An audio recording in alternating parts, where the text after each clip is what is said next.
Hello, all you scabies. This is Great Answer with another episode of the Ropecast, and I'm going to be pretty brief with my preview today because we are all getting ready to go off to rope conventions. Some of you might be hearing this and getting ready to go off to Bondage Expo Dallas, which is this upcoming weekend, and some of you are getting ready to head out to Chicago and go to the next Ropecraft. And either way, this episode is just for you. But we have to pay some bills too, so I want to say that this episode is brought to you by Twisted Monk, who has been supporting this podcast from the very beginning, and he makes some of the best hand-conditioned and hand-dyed rope that is out there. It's reliable. His attention to quality is amazing, and he is supporting kinky people like you working full time with benefits and everything else. The guy has pulled off a miracle in terms of ethical and kink-friendly business practices. So we love Twisted Monk, and he loves us. And I want to recommend that you go to twistedmonk.com or just go to rope.greatanswer.com and you'll go right there, and that will also help us make a little tiny bit of affiliate money so we can get more Twisted Monk rope. Isn't that great? We haven't yet lured him out to Ropecraft, so you'll have to go ahead and do your ordering, and if you do, make sure you include the magic word Ropecast in your order and get a special gift in addition. And while we know that our hotel is a lovely place, the soap that it provides is not necessarily the thing you want on your body. So I would like to thank my other sponsor, Spiral Eye Soap, well, Lee Allure, who also happens to run spiraleyesoap.com. And it has all kinds of custom homemade types. We had some special ones made for our Ropecraft presenters last year, just a few months ago, and they are really, every flavor or scent or kind of thing you can imagine. When I say flavor, I mean it smells like the flavor. I haven't actually tried eating them yet. And of course, it's called Spiral Eye because Lee is a hypnotist and an erotic hypnotist, and you can go to leeallure.com and see some of the things that she has set out there, both free downloads and also custom-made sessions that you can purchase or even set up with her. She helped me improve my memory a lot, and that was not even related to kink, but she's a good hypnotist, and so she can make that kind of stuff happen.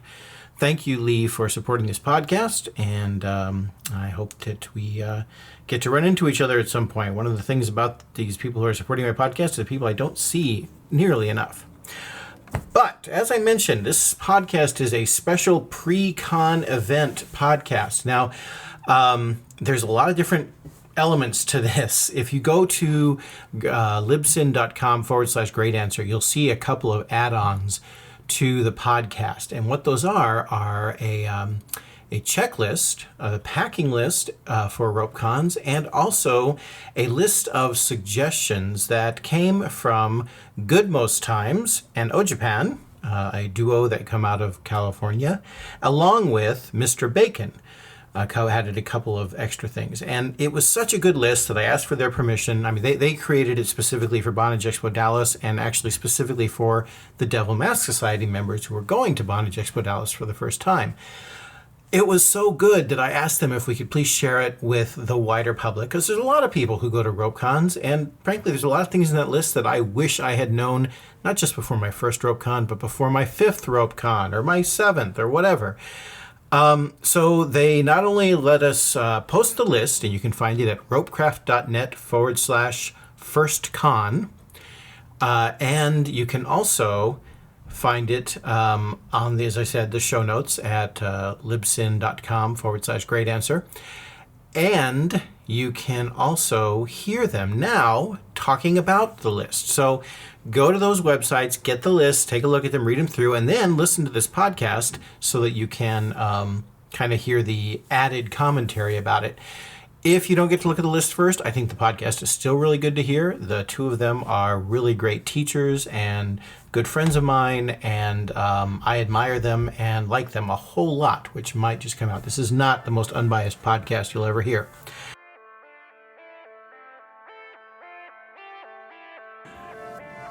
So welcome to the podcast, Good Most Times and Mr. Bacon. Hey, Gray. Hey. I want to make sure the listeners don't get confused. We have Bacanawa coming to Ropecraft this year. We have not had the honor of having Mr. Bacon teach at Ropecraft yet, but we're hoping it'll happen in the future. But they are two different people. Yes, one is from Seattle and one is from Los Angeles. Yeah, and I might be saying that partially for my own benefit, since I have mistaken Mr. Bacon for other people in the past. Sorry about that. No, it's all right. Don't worry about it. So this list, I'm lucky enough that you guys let me listen in on the Devil Mask Society list, and you provided this, and it has a whole lot of fantastic stuff that I sort of wish I had known way back when. Can you talk a little bit about, I guess, what motivated you to provide this or to come up with this in the first place? Absolutely. So basically, this is Good Most Times, and I've been going to cons for about 5 years now, I think. And there were certain things that I assumed from having gone to local classes that didn't really translate to a larger format. So, one, I always get really warm when I'm in rope and immediately after. I didn't foresee that the cons would be freezing in all of the conference rooms. So I basically only packed like tank tops and shorts for ShibariCon, and that was a huge mistake. So now I want to make sure that people know, like, hey, bring layers, maybe bring a blanket. You might get really cold.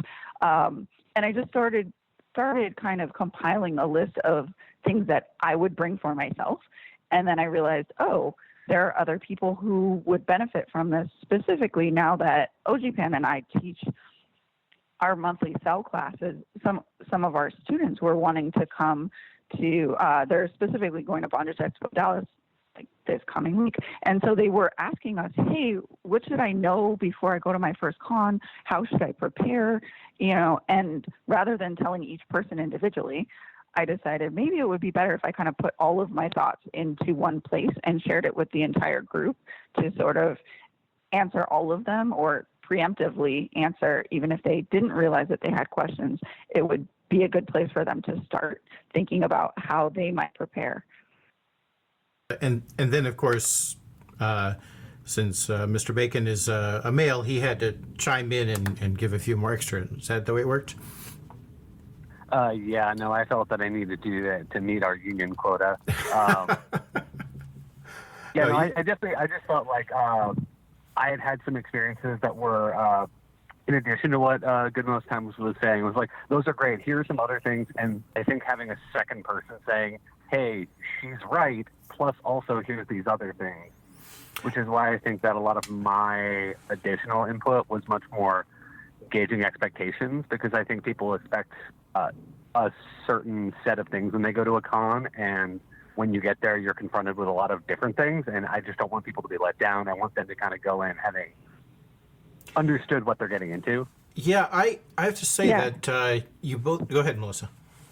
I was just going to say that is a really good way to sort of preface anyone, kind of prepare anyone who's planning on going to a con, is you may have all these grand expectations, but when you get there, it's going to be as awesome and completely differently awesome than what you expect.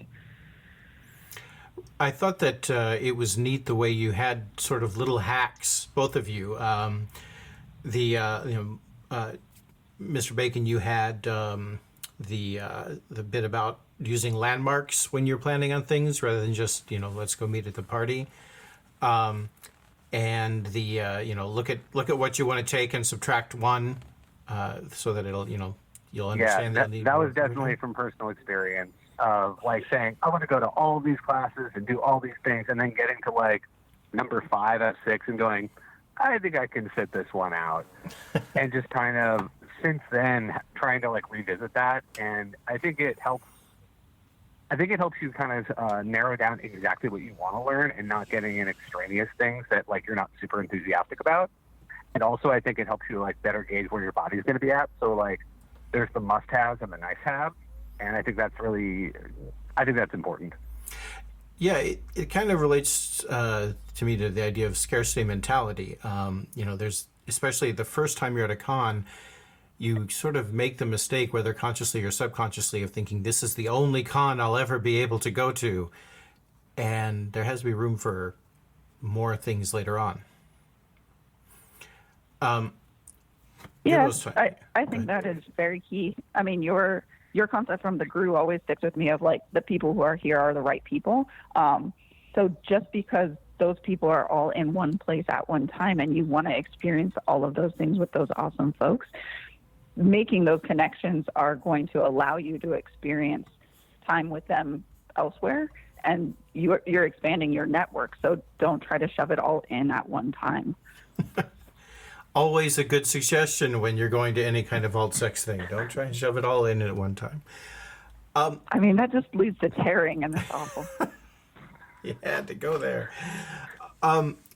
Specifically, you talked about one that I really wish I had learned, because I'm sure I've lost more gear because of this, which is marking your gear. And I on the spreadsheet you followed up with the how I can tell if I'm stealing your carabiner versus Ojipan's carabiner. But Yep. aside from the colored nail polish, how do you mark things like ropes and stuff like that? Do you have any uses to what methods? Definitely. I have two different ways that I have used in the past. One is colored thread, so doing whipping on the end. An even faster way is using small colored rubber bands. So if you don't have the time or the patience or the needles and thread on hand to do whipping, and it doesn't even have to be like super, well executed whipping. I literally like wrap the thread around the end a couple times, go through the strands a couple times, and then knot it off. But you can also just use tiny rubber bands. I want to say it was the very first Narix. They've just purchased a bunch of different colored rubber bands for people to use, because when everyone shows up with the same type of undyed jute rope, that's about 7 to 8 meters long, you're going to get it mixed up. There's kind of no way around that. And actually at that event, I was doing my due diligence I was packing up from one session to go to another session, and I did my count, and I was missing a short, and someone else had come and put their bag kind of overlapping on where I had been sitting, and so my rope was just tucked underneath their stuff. So I was able to ask them, hey, could you just pick up your bag for a sec, because I think my rope might be here, and sure enough, it was there. So it wasn't that they had even tried to take it, it just got mixed up. Right. And that clicking sound is me making a note to get exactly that for Ropecraft. Yeah, they're super helpful. You can get some that are, like bags of 1,000 rubber bands, and then people can use different patterns. So you could use like red and white to differentiate yours from somebody who's using nice. just red or just white. And yeah, so you can double up. And I know some of our students in the cell program have done multiple colors of nail polish to indicate like, oh, well, mine have blue plus sparkly black and yours are just turquoise. So I know for sure, like right away, that that's mine. I wonder if Band-Aids would work And too. I also like to throw in too, for non-rope gear, I've also been fond of really obnoxiously colored duct tape. Mm-hmm. I bought like a roll from Target. It was like a zigzags and like a neon orange and yellow and things like that. And I found that's really useful for things more like carabiners, a cutting tool, things like that you might lose in a dark bag in a dark dungeon. And also, I found that's also helpful for when I like throw my bag to the side, because my bag is relatively unique. But that said, like in a room of like 30 bags or something like that, it might be harder to find it, or you might just straight up lose it. But if you see this big obnoxious streak of whatever color you've chosen, I found that super helpful. Right. Yeah, like just snap judgment, like, yep, that's definitely mine. Yeah, like when people mark their luggage at the airport, it's same principle. Not just the ropes, Yeah, but and like the Moco jute bag, because we all have one. And right. or the monk sack, or Right. all of the things that, multiple people, like out in the world, you might be the only one you encounter day to day, but in a room full of rope people, when you all have the same cutting tool, like I P-touched mine and Ojipan so that we can tell ours apart from each other, much less from anybody else who might mistakenly pick it up. Like it has my name on it, so that one's definitely mine. So there was one recommendation that you made that I won't say alarm bells, but I realized that we may be sending out to the community mixed messages. There's been a lot of talk, especially in the last year, of being careful of pickup play, of avoiding pickup play and things like that. And in talking about being social with people, you mentioned, play as much as you want, but wrong note. Sorry about that. If your personal dynamic allows for it, we'll edit that out. If your personal dynamic allows for it, tie with new people. And so how do you balance those things of the pickup play is really dangerous and, hey, we should tie new people? Negotiate. So my point with that one is really that I see a lot of people go to, fly to faraway states and then stay within their comfort zone of only working, only talking to, only meeting the people that they already know. Why did you travel, 4 states over if you're only going to hang out with the people you already knew?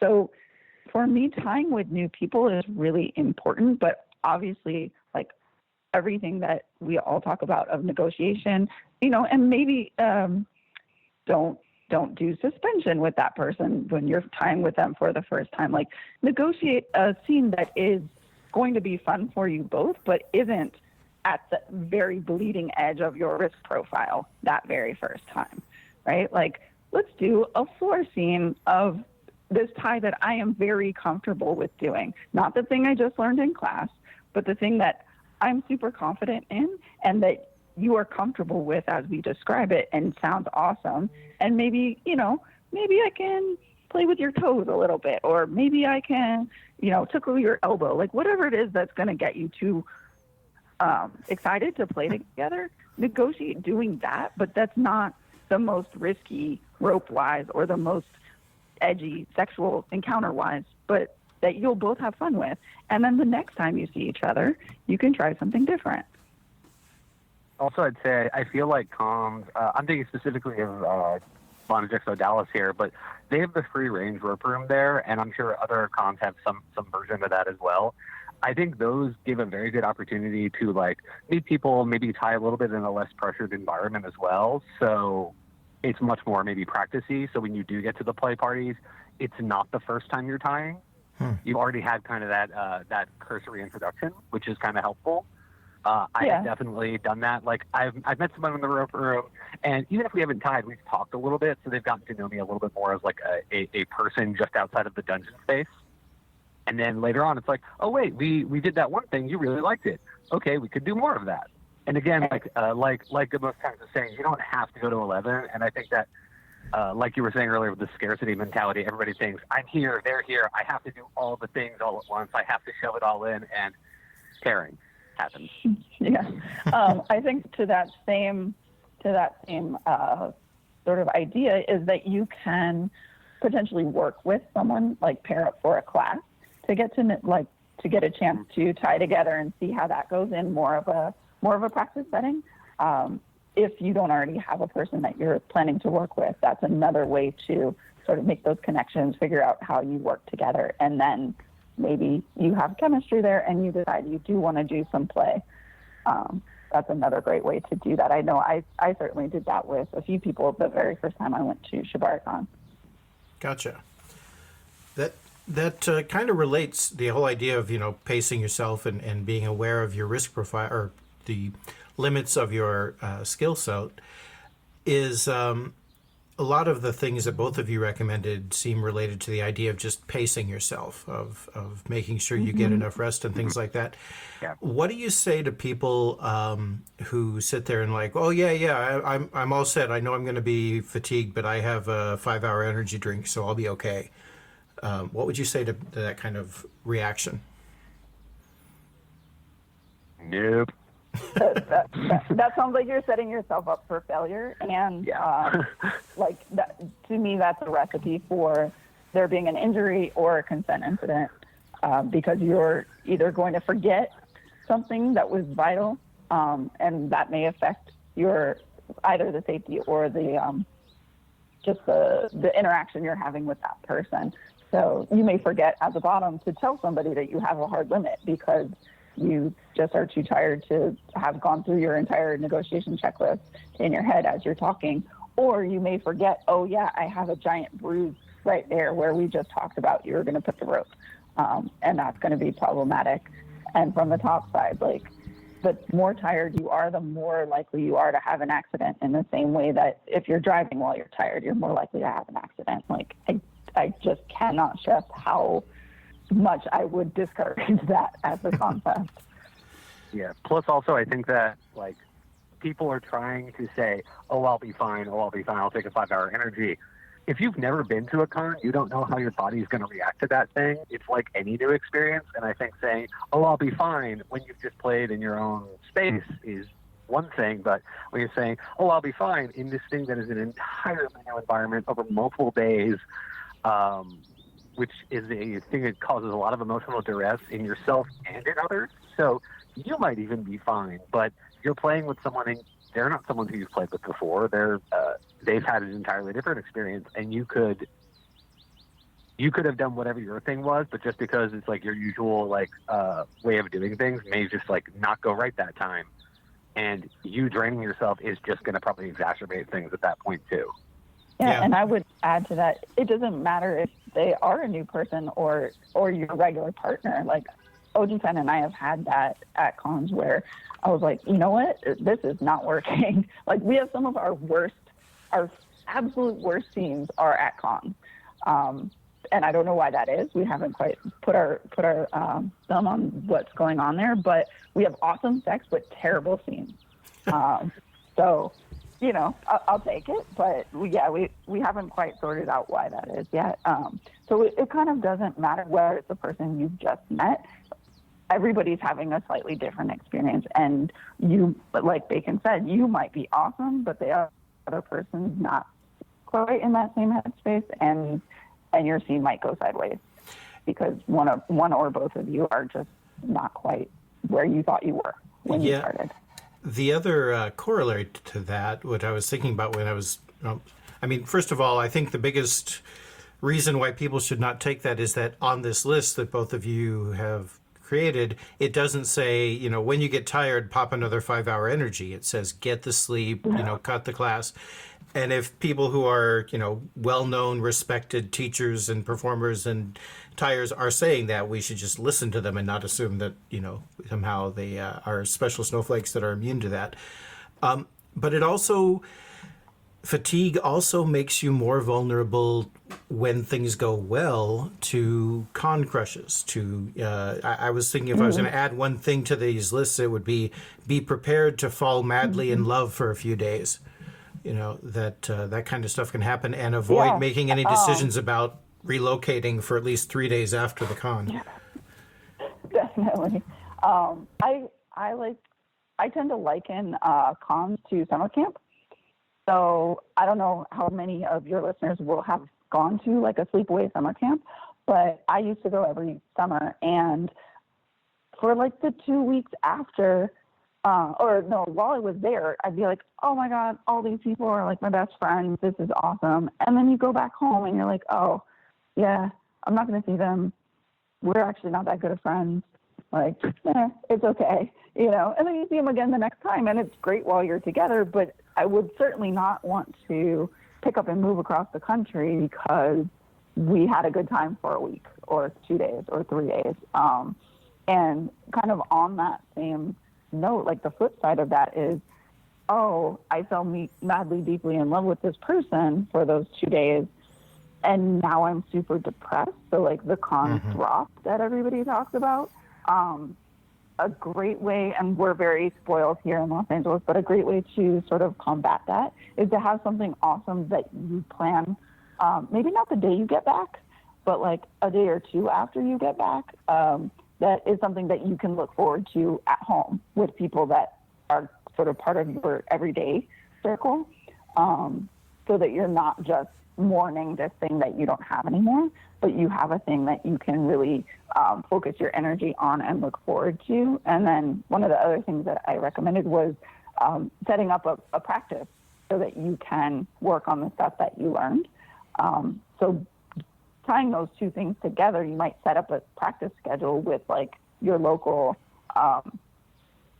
friends to share some of the things you learned, or, you know, just kind of recount your experiences. And that way you're sort of reintegrating yourself into your day-to-day life, but you're still reinforcing what you've learned at the event. Anything to add to that, Mr. Bacon? I think she said everything. Yeah. Actually, no, of course I have to add one more thing. I was going to also say one other scenario, something that I had happen at my first con was there was somebody who I met who I'd known them from the internet, and just like that weekend I was just like, wow, that person's a jerk. Like meeting them in person, and it was just this weird reaction. Like I kept like, it was like, why is this person just like so like edgy and jumpy and like kind of mean? And I realized I was like, that might be how that person is. They might just be having a bad weekend. Like they're super busy, they're teaching, they're presenting, like they're doing all these things, and it's like they're just kind of stressed. And I think that similarly to not basing your life plans on a weekend crush, not basing your entire impression on somebody based on like one meeting of them, because I met this person at a later convention and they are lovely. They were just having a really rough time in a relationship, and everything came out at that one bad moment. And it's just like, I completely understand that. Like we all have bad times. Like GoodMostTimes was saying, she has bad scenes at cons, and I mean sometimes shit happens, and I think short of like actually crossing a boundary, I'm pretty forgiving with people. Like, cool, whatever, I'm going to move on. I will check in with you later. I think another sort of side of that is that someone's persona online may be completely different from who they are in person. And so Also true. Allowing that person to be a real fleshed out person is super important, because you might have projected people being multidimensional. I know, how dare they? But like, you may have projected this concept of who that person is, and that may be completely opposite from how they engage with people in person. So allowing each person to sort of share with you who they are is important. Like, as much as you might want them to be the way you imagine them, that just may be unrealistic. Yeah, which is why I do actually, I have enjoyed that there's several people who I know via Twitter who they're like, hey, I'm going to be at bed. By the way, I'm kind of super introverted when I'm not on the internet, so come say hi to me because I am really shy. And it's stuff of like, you shy? You're always posting awesome photos and interacting with tons of people. And it's like, yeah, but you're out of your element. And, right, and not behind a keyboard is a lot more challenging for the majority of folks. So it occurs to me that I'm one of those weird people. Sorry. No, sorry. Go ahead. I'm one of those weird people where I don't know why, but when I get shy and like go to that introverted place, my body just goes, no, you must meet all the people. And I weirdly decide to extrovert, which I've been told is not a normal reaction, but it seems to help me, so I will take coping that. mechanism. Yeah. So you can go be the public person while everyone else stands on the wall. That's great. Yeah, and then later I will go to my room and just cuddle in blankets and be okay. Correct. It occurs to me, I don't, and I may have to reread the list, so pardon me if you actually did put this down, but one thing that I don't remember seeing on there is having the contact information you are comfortable sharing with people readily available, like either a specific email address or something. Yeah, I didn't put it on the like bullet point list, but it is on it's on the packing list of either post-it notes or like a business card that's printed with your whatever your preferred email address. And but I think that is super key, especially if you're wanting to share your like room number with people, like if they're on the same floor and they want to stop by or whatever, like having a space where you can kind of write in, I'm on this floor, or like we met in this class, or, just little things to help you remember who people are, can be super helpful, especially when you can't have your phone out. right? Because we're so used to just, oh, I'll put your number in my phone and then we'll meet up later. Like, no, not an option. Not having phones is one of the weirdest things at rope cons that I've seen. Of like, Not I mine. never realized how much of a crutch it is until that one moment of like, oh crap. Right. And I know Ropecraft is the exception to this, but the majority of cons still are not. They're not fond of the phones out for people's privacy. So, yeah, just, keep a pen. And you should have a pen anyway because you should be taking notes. So maybe you just write down their information in a notebook. But then you might not have that on hand when you do have your phone again and you want to call them. So, yeah, having some way to give people your info is key, and especially if, like, having decided ahead of time which phone number do you want to give, which email address are you comfortable with having. Do you just want to tell them what your FetLife name is and they can look you up and friend you later? Like, having decided those in advance makes those social interactions a lot smoother than like, my name is, hold on, let me think on it and I'll get back to you later. Then people are like, okay, cool, you actually don't want to be my friend. That's awkward. Awesome. There are a few different services that you can create a phone number, on the fly that you can therefore, cut loose if somebody has it and you don't want them to later on. So, the last question I have is, again, in terms of, these are great for packing and what to bring to a con. Any suggestions for navigating the security theater that we have to go through, whether with your gear or even just as an individual, like any travel hacks you want to share? Yeah. So the theater in 5 parts at the airport is always fun. But I've been super fortunate that Ojipan and I recently upgraded to the TSA pre-check. So that makes everything really easy. But if you don't want to go through that process and have your fingerprints on record with TSA, I totally get it. What we do, just a couple things, is we never check bags because that takes an interminable amount of time when you arrive that I usually don't want to spend. Plus the chances are pretty high that they're going to lose your stuff. And when you're going for 3 days, that is super unfortunate. The very first ShibariCon I ever went to, one of our traveling companions checked a bag and then didn't have any clothing for an entire day. So that was not ideal. A lot of people ask, I see it on Twitter pretty often, like, can I carry my rope on? Can I carry my cutting tool on? As long as your cutting tool is a blade that is smaller than the size of your hand, which otherwise would be illegal. But specifically, like, I use a Benchmade strap cutter, and it's a curved hook that's inside of an enclosure. Those are legal to carry on because they're not really designed for cutting things besides rope or cloth. Rope is there's no metal in your rope for most people. So yes, that's not even going to trigger anything in the metal scans. I have had things where my Enjoy Pure Wand showed up in the metal detector. For those of you who are not familiar, it's about 9 inches of curved surgical steel. It will certainly show up on the scan. And when they went to pull it out, basically Ojipan and I just started saying, like, oh yeah, that's a sex toy, like, very loud, right? That's a sex toy. I use it. It goes in my vagina. And they're like very, very eager to put it back and have you carry on your merry way. But yeah, obviously for carrying things on, don't bring a lot of liquids because they're going to pull it out. Put anything that you think is likely to trigger them, to trigger the scan at the top of your bag. So they're not digging all the way to the bottom. So like I carry my ring and that often gets flagged because they're like, what is this? And then they pull it out and they see it's kind of attached. And I'm like, it's an aerial apparatus. What, do you have a question? But I put it in the like top zip up pouch by itself so that they can just pull it right out and then put it back. Of digging through all of my stuff to where I then have to repack it. I've heard tell from a pro dom that she used to put all of her dildos at the top in a sealed Ziploc bag with a sign that said "for anal unwashed."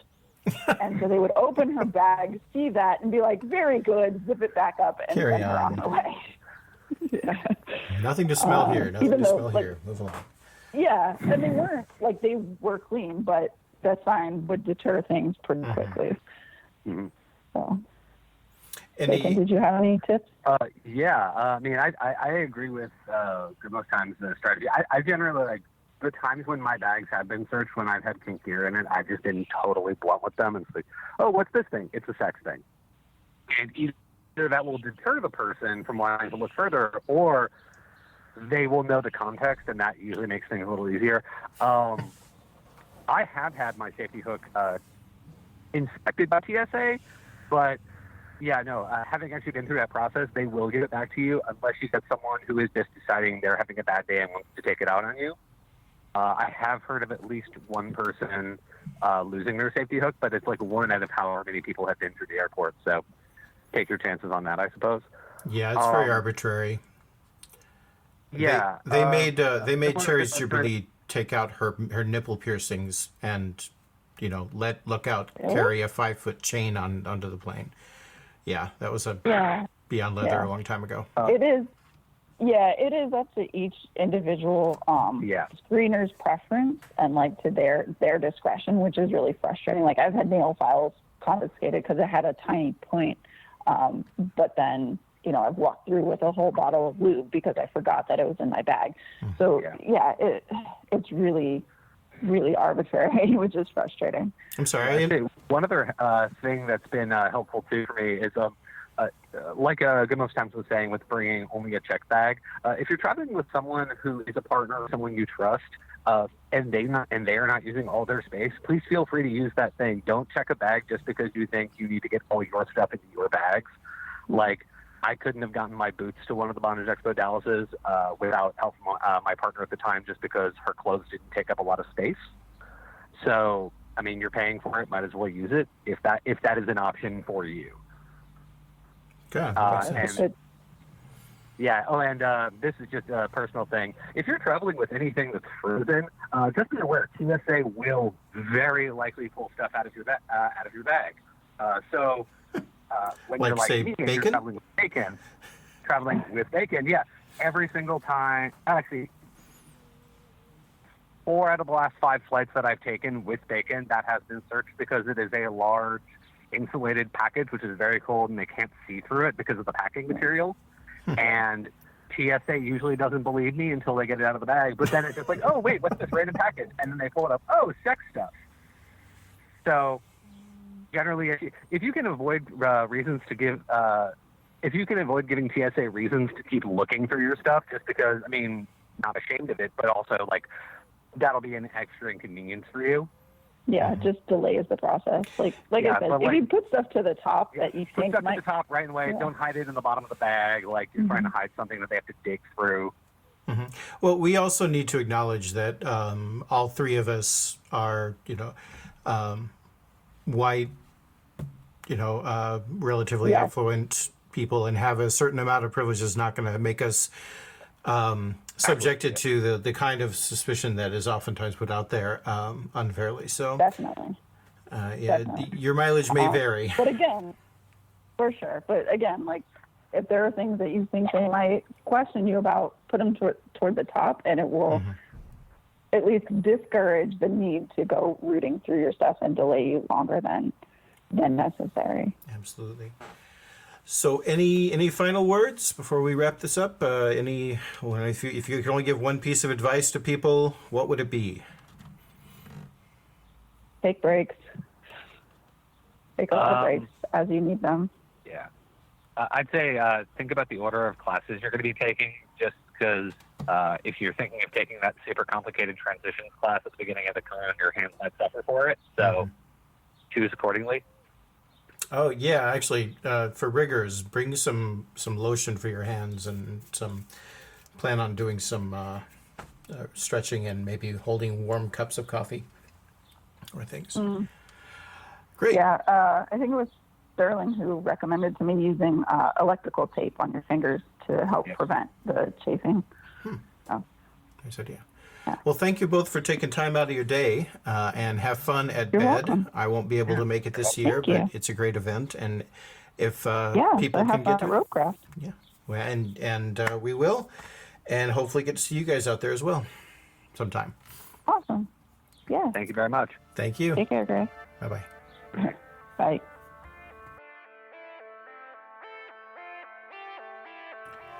Thank you again for sharing that with me, both Good Most Times and Bacon Andrew. Now, Bacon Andrew is called Bacon Andrew because he makes bacon. He makes great bacon, and there will be a link in the show notes and also on the website. Again, that is ropecraft.net/firstcon. And he doesn't have a website. He actually has a mailing list that you'd have to get on in order to hear about the bacon flavors, like mega garlic bacon. And he once made one that was infused with coffee that I was suggested that was called Waken Bacon.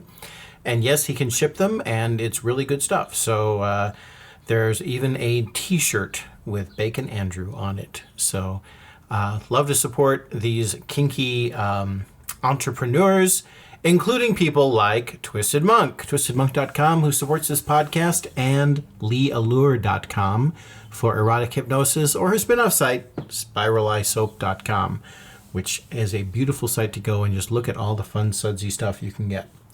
Thank you for listening. I'm going to go back to getting ready for Ropecraft. I hope I'll see you all then. And you will also be getting another podcast very, very shortly.